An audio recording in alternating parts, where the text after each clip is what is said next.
Let's see what questions. Okay, early breakthrough. That's a topic. Princess Diaries legacy. Navigating indie versus studio projects. Character death. TV guest roles. Okay, we got some good stuff here. we got some good stuff here. Well, early breakthrough. Let's see. I started working professionally when I was 7. The direct question is, your performance in Welcome to the Dollhouse became a defining moment of 90s cinema. What did the role teach you about yourself as an actor? Nothing.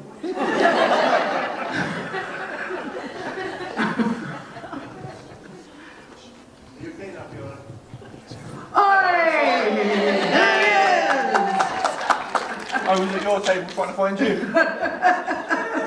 So hello everybody. You go up now, just leave that to it. That's what I miss. We got through question 1. You don't make to see those, it's the embarrassing ones. So hello everyone, sorry about that. There was a bit of miscommunication. We were waiting around the green room downstairs trying to find you, so one ran up, one ran down. Yeah. But did you have a nice lunch? Oh, it's good enough. It's good. Good enough. And so will this panel be.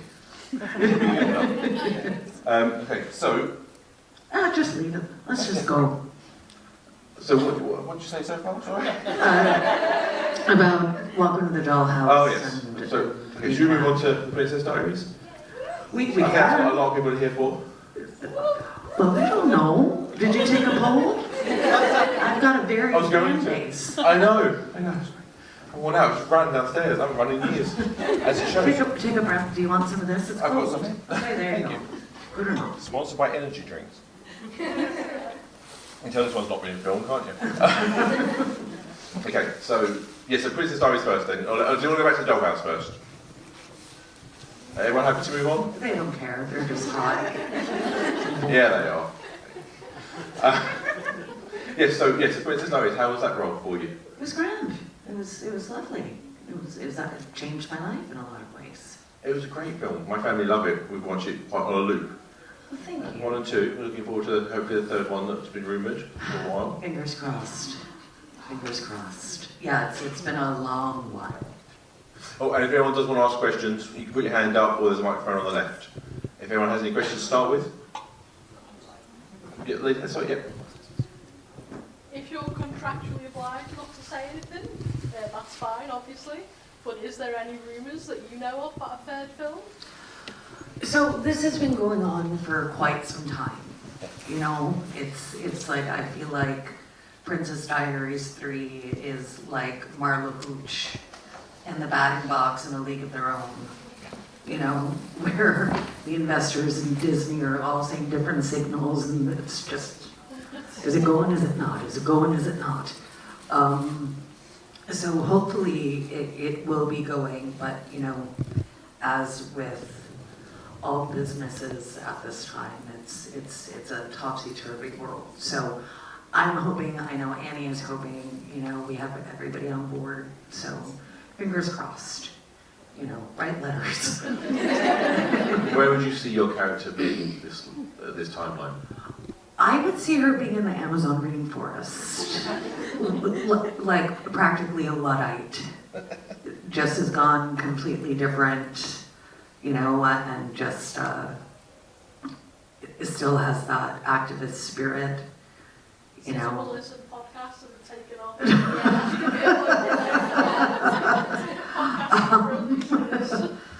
Yeah, I mean, perhaps, maybe she's doing her podcast in the Amazon jungle. I don't know why I've always seen her there, you know, just like deeply immersing herself and going on all these wild adventures. But would she still be friends with her? I think that, yeah, I feel like there's a very unique relationship that they have that no matter, it's like I have a few mates, right, where we won't talk for a decade, but then when we talk, we're talking for 6 hours, and it's like, you know, we never stop talking. But I think that's all relationships really, right? You know, we have this idealized version, I think, of, or we're fed a version of what friendships are supposed to look like, you know, but the older that you get, you know, life gets in the way and whatnot, and but yeah, I still think they'd be very close. If you could choose to be any different character in Scream, what would they be? Oh, I mean, Roger Jackson's voice, the voice of Ghostface, and I'd be working all the time. But in terms of character, you know, I think like Martha really, like Martha, I think is pretty awesome, if not underutilized, you know, but she's so much fun to play, you know. Yeah, it'd be good to see her come back and be a bit more. They built up her character, but then they just have a sidelined her a bit too much. But at least she gets to live. For now. For now. Is that always the way if you do get the next script, is to try and check if you've survived or not? No. I mean, she's gonna have to go at some time, you know, or maybe it's gonna be that thing where they bring it back and I'm in my 80s. And you're the ghost face. I mean, yeah. The final trilogy in their 80s, the last one. No one expects it at all. Yeah. So what was it like being brought back for the 5th one Yeah. after so long? How did that come about? I mean, it was very surprising and, you know, really wonderful. COVID was still happening at that point, and I talked with Matt and Tyler from Radio Scream, and they were wonderful. And then, you know, Guy and Jamie that wrote the script, they really had a handle on it, you know, and I feel like it was such a wonderful tribute for Wes, you know, and to Wes. And I think what they've done with the reiteration of this franchise has been incredible. Anyone have any questions about the Scream franchise? Yeah. Having taken part in so many different like genres, like what would you say horror brings as like a fun thing? Do you know what I mean? Like taking part in horror film. I have a special relationship with horror, and I can really thank my wife for that, because historically I'm not a fan of horror. I'm not a fan of being scared. And I got to really have a beautiful education and a new relationship to what I call the greatest church, which is a dark and moody theater, where you're getting together with a bunch of people that you don't know, and you're all sharing in this experience. And I'm trying to think, it was the movie that just was with Rachel McAdams. Oh, Send Help. Send Help. How many of you have seen that? Right. So without having to be spoilery, or actually no, because like it's already passed. Like it's been out so long. But that scene, if you know what I'm talking about, that one scene where you think she's gonna, and then she doesn't. There were two young women to the left of me, and like totally in their get-ups, had blankets, just really ready to just be in it. And that scene happened. You'll know it when you see it. And I was like, oh! And I just instinctively turned to these two strangers that were right there, and we shared a moment, you know, and that's the power of cinema, and specifically horror, because a lot of horror is centered around the other, the outsider, the freak, the misfit, the one who doesn't fit in. And I think it's very, very special to be able to share in that, and then also to be able to be a part of it from the creative side. You know, it's really, really something. So I've grown to have a deep love and appreciation for horror, for sure. I still don't like getting scared though, but I also understand that life is scary, and the cinema and the movie theater is the perfect release valve for that. You're in a safe space to scream. You're in a safe space to release whatever tension you've been carrying around. And if the film does their job well, it provides that. So I hope that answered your question. Yeah. So talking of horror, what was your experience with the infamous scene in Hostel 2? Was that scene very graphic? It was very in your face. How was all that, the filming aspect of that? Hanging upside down is probably not the best of. Well, I earned my fucking paycheck. I trained for 2 months on an inversion machine. So an inversion machine is, you go up on this thing and there are these little booties, and then you hang upside down. And so I did that for 2 months, and I started at 30 seconds, then to a minute, then to a minute and a half, so on, so on. And then I got to 25 minutes.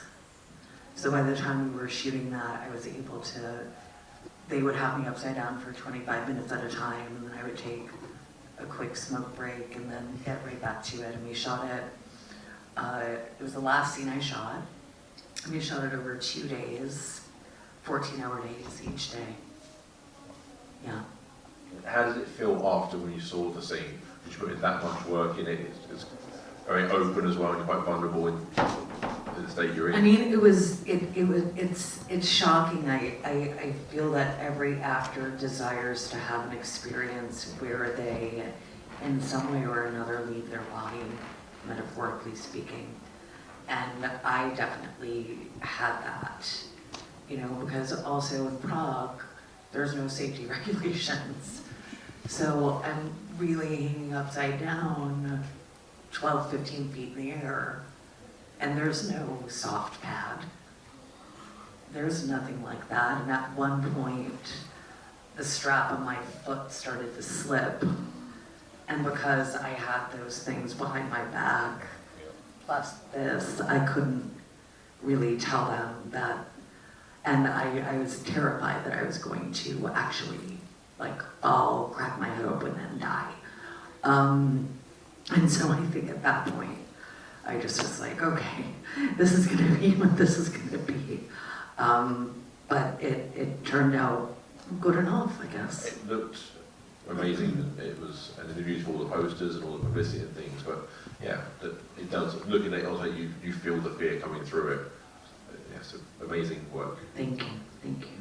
But would you ever do anything? Absolutely fucking not. Never, ever, ever, ever again.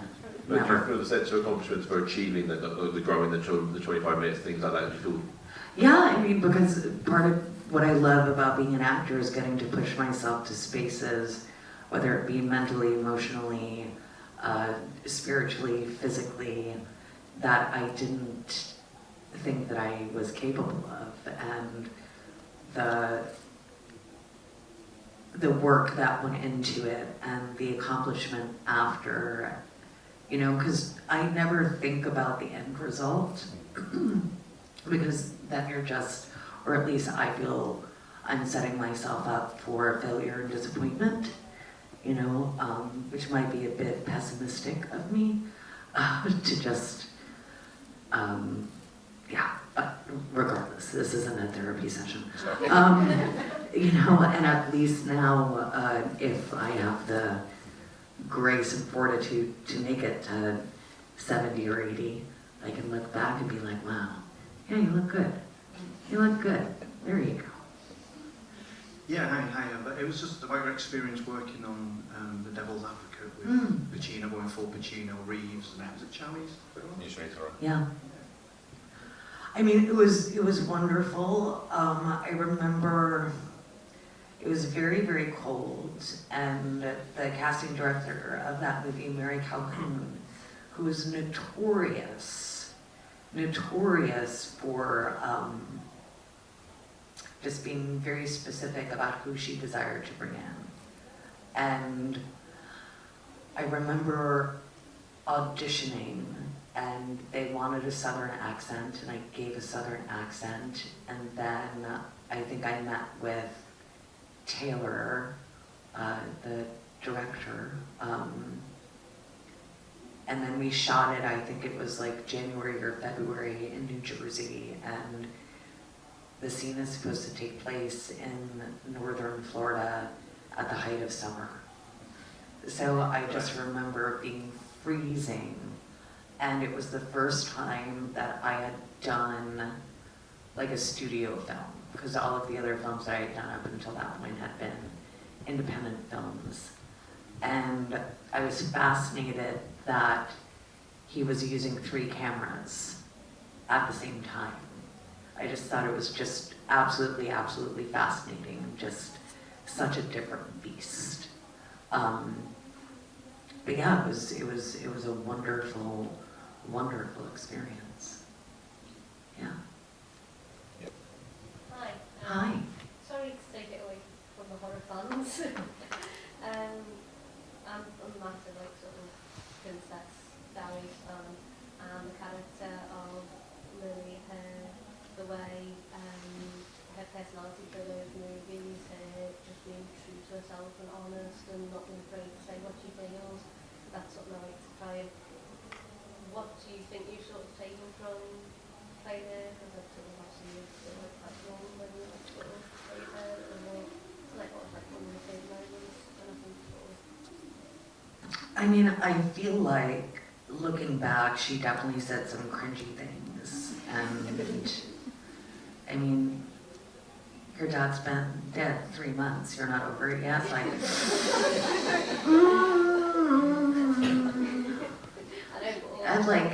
And your parents are therapists, like, and my parents are therapists. It's like, do you have any kind of empathy, you know? And I also recognize that, you know, she also recognized most times when she was in the wrong and apologized, which not a lot of adults do, you know, let alone teenagers. Yeah, you know, she's really, she was really an interesting character to play, and I think something that like people don't recognize sometimes is that I am not her, you know. It wasn't a documentary, and so I'll just like occasionally just get these random messages where they're like, people either love Lily or they hate her. There's no in between. And I'm like, listen, man, I didn't write the script. Like, I'm just saying these lines. I have no power to be like, Gary, I don't think that's a good line. I think we should change it. You know, So what it is, it's like how full on, like she doesn't apologise for being herself, like especially in the second movie when she's grown into herself more, less sort of, as you said, awkward, embarrassing. Yeah. She sort of say, yeah, like the right arm, the like sort of, with the journalist, I'll tell her where she can put her out. yeah. And like the sergeant major, because that's the first time I'd heard a woman being like allowed as a man, and she's like, yes, you know what, I can do this. Oi, well, I love that, and I think that is wonderful. And for me, I grew up on, you know, Betty Davis, you know, Carol Lombard, Katharine Hepburn, these women that were strong in their own right, and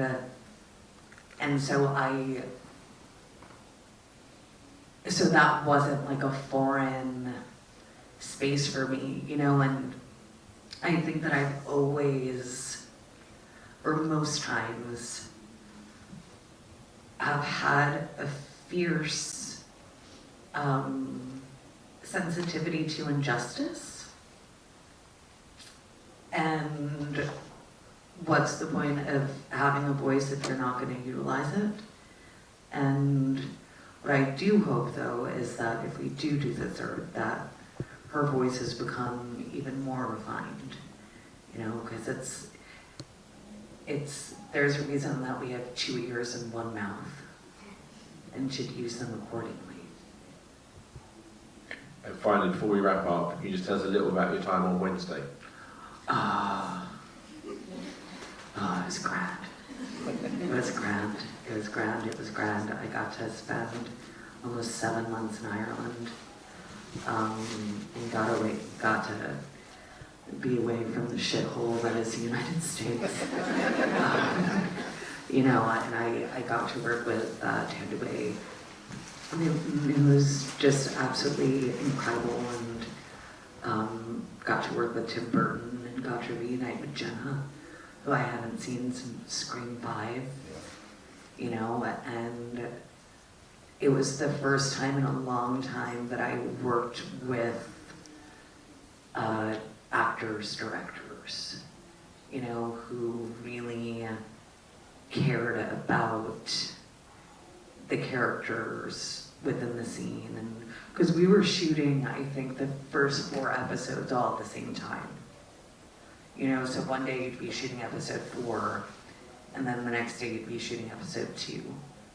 Because it's a beast. That show is a beast, you know. But it really truly was creatively one of the most rewarding experiences that I'd had in a minute. Final question, please. Hello, my name's Natalie, by the way. I love you so much. We know, since you played a big part, like as Augustus Stonehurst's daughter, will your part be expanded in season 3? She's not coming back, I'm afraid. Oh. Yeah, I mean, but again, like Alan Miles with that world, you know, we didn't think that Gwendolyn Christie's character was going to come back either. You know, so who knows? Perhaps write letters.